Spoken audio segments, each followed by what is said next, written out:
Samantalang nakahawak ang pinagaling ni na Pedro at Juan sa kanila sa may portiko ni Solomon, patakbong lumapit sa kanila ang mga taong takang-taka sa nangyari. Pagkakita ni Pedro sa mga tao, kanyang sinabi, "Mga Israelita, bakit kayo nanggigilala sa nangyaring ito? Bakit ninyo kami tinitingnan ng ganyan? Akala ba ninyo'y napalakad namin siya sa pamamagitan ng sarili naming kapangyarihan o kaya'y dahil sa aming kabanalan? Ang Diyos ni na Abraham, Isaac at Jacob, ang Diyos ng ating mga ninuno ang nagbigay ng pinakamataas na karangalan sa kanyang lingkod na si Jesus. Ngunit siya'y ibinigay ninyo sa may kapangyarihan at itinakwil sa harapan ni Pilato. Gayong ipinasya na nitong palayain siya. Itinakwil ninyo ang banal at matuwid at isang mamamatay tao ang hiniling ninyong palayain. Pinatay ninyo ang pinagmumula ng buhay, ngunit siya'y muling binuhay ng Diyos at saksi kami sa bagay na ito. Ang kapangyarihan ng pangalan ni Jesus ang nagpagaling sa lalaking ito. Nangyari ito dahil sa pananalig sa kanyang pangalan.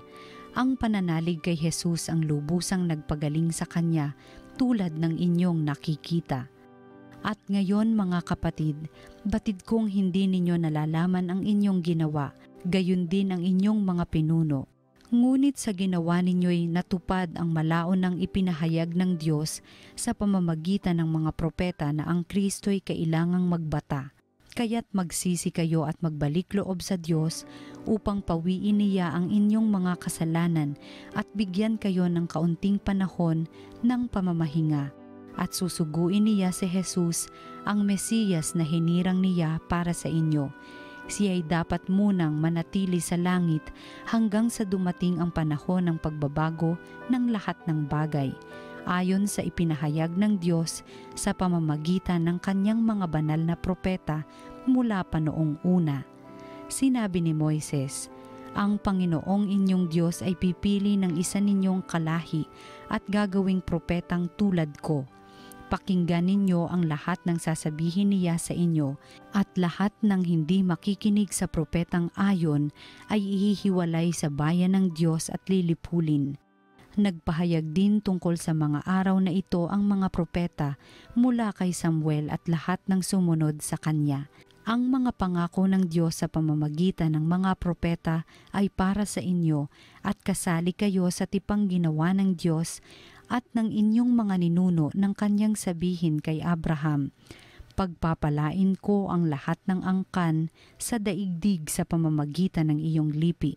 Kaya't hinirang ng Diyos ang kanyang lingkod at siya'y unang sinugo sa inyo upang pagpalain kayo at tulungang tumalikod sa inyong masasamang pamumuhay. Ang salita ng Diyos.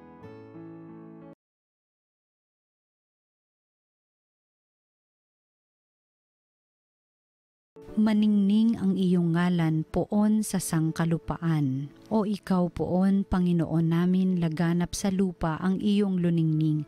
Ano nga ang tao upang iyong alalahanin, ay ano nga siya sa sukal mong kalingain. Maningning ang iyong ngalan poon sa sangkalupaan. Nilikha mo siya na halos kapantay ng iyong luningning at kadakilaan. Pinamahala mo sa buong daigdig, sa lahat ng bagay malakit maliit. Maningning ang iyong ngalan poon sa sangkalupaan. Mga bakat tupa, hayop na mabangis, at lahat ng ibong nasa himpapawid, at maging sa isda sa ilalim ng tubig. Maningning ang iyong ngalan poon sa sangkalupaan. Ang mabuting balita ng Panginoon ayon kay San Lucas. Noong panahong iyon, samantalang isinasalaysay ng mga alagad ni Jesus ang nangyari sa daan at kung paano nila siyang nakilala nang pagpirapirasuhin niya ang tinapay, si Jesus ay tumayo sa gitna nila. "Sumainyo ang kapayapaan," sabi niya sa kanila. Ngunit nagulat sila at natakot sapagkat akala nila'y multo ang nasa harapan nila. Kaya't sinabi ni Jesus sa kanila, "Ano't kayo'y nagugulumihanan? Bakit nag-aalinlangan pa kayo? Tingnan ninyo ang aking kamay at paa. Ako nga ito. Hipuin ninyo ito at pagmasdan.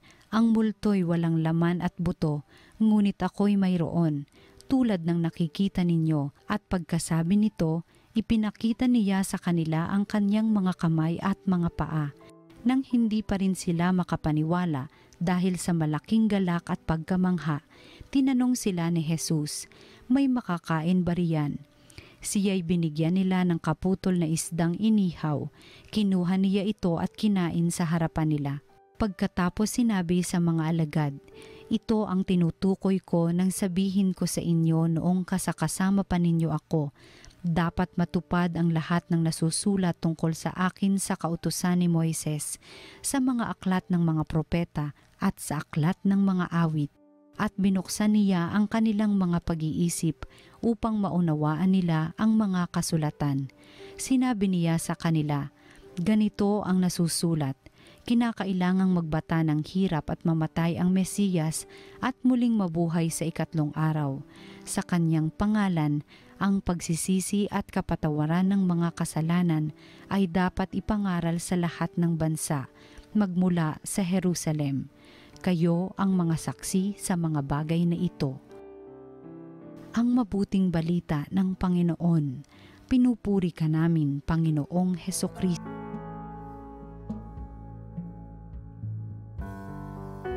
Magandang araw po mga kapatid kay Kristo at Happy Easter po sa inyo lahat.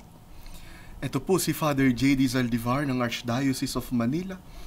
Pagnilayan po natin ngayon ang salita ng Diyos, salita ng buhay. Mga kapatid, paano nyo malalaman kung ang isang tao ay impressed sa inyong mabuting ginawa o blessed sa inyong mabuting ginawa? Pag may ginawa tayong maganda sa isang tao o isang sitwasyon, people are either impressed or blessed, no? Either ma-impress sila, "Wow, ang galing naman, paano yun nangyari?" No? Or blessed, no? Feeling nila blessed sila, nabasbasan sila, nabiyayaan sila. Ito ang isang possible indicator, no? Kapag sila ay impressed, no, pupurihin ka nila. No? Sasabihin nila na ang galing mo. Ang ganda ng ginawa mo. Napakahusay mo. May power ka, no? Pero pag blessed sila, chances are, even if they praise you, they will praise the Lord. Pupurihin nila ang Diyos. Yan ang medyo malaking pagkakaiba. Kaya sabi ni Pedro sa ating unang pagbasa ngayon, nung nakita ng mga tao na pinagaling niya ang isang lumpo, medyo kinokorek niya sila. Sa akala nyo ba, sabi ni Pedro, sa akala nyo ba kami ang nagpagaling sa kanya? Sa akala nyo ba sa sarili naming lakas, galing, talino, husay at kapangyarihan nito? Hindi. Ang nagpagaling sa taong ito ay ang Diyos ni Abraham, Isaac at Jacob, ang Diyos ng bansang Israel, ang Diyos na siyang Ama ni Jesus.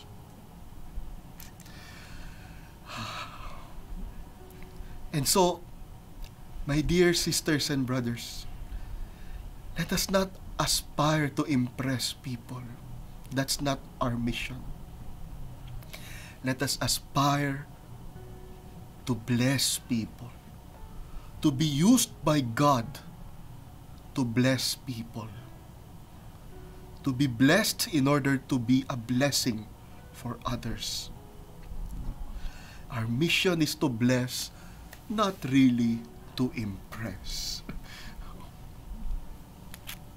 And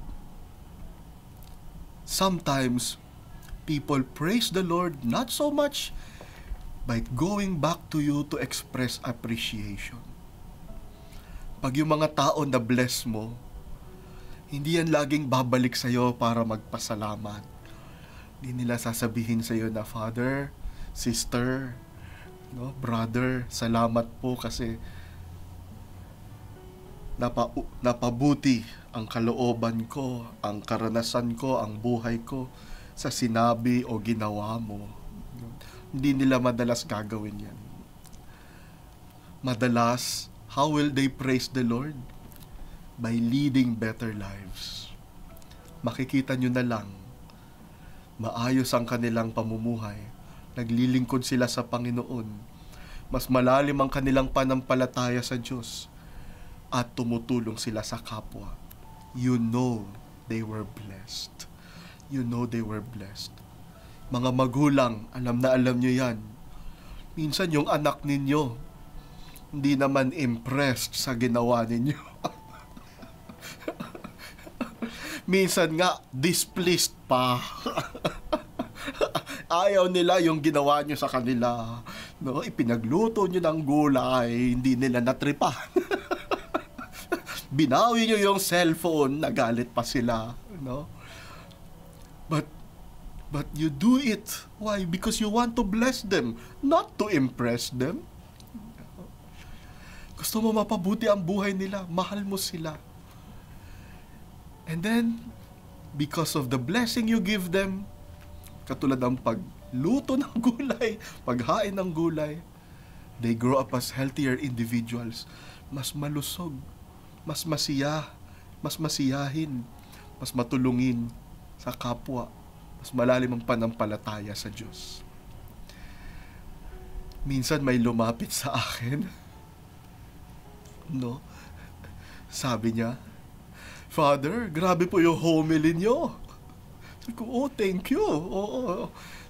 Para pong recollection. Sabi ko, wow, mukhang impressed to sa akin. No? Sabi niya, Father, yung homily niyo parang recollection. Ang haba.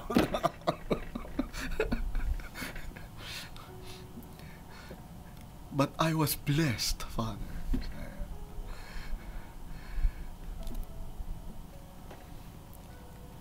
Something happened. May nangyari po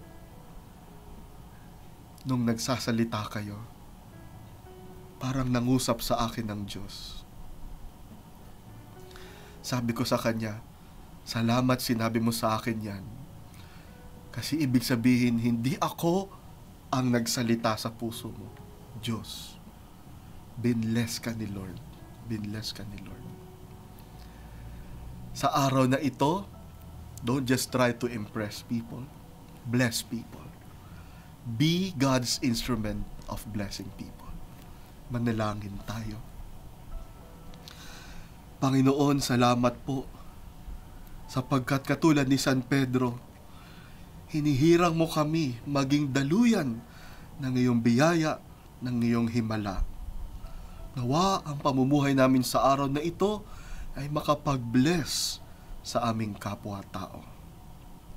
Amen.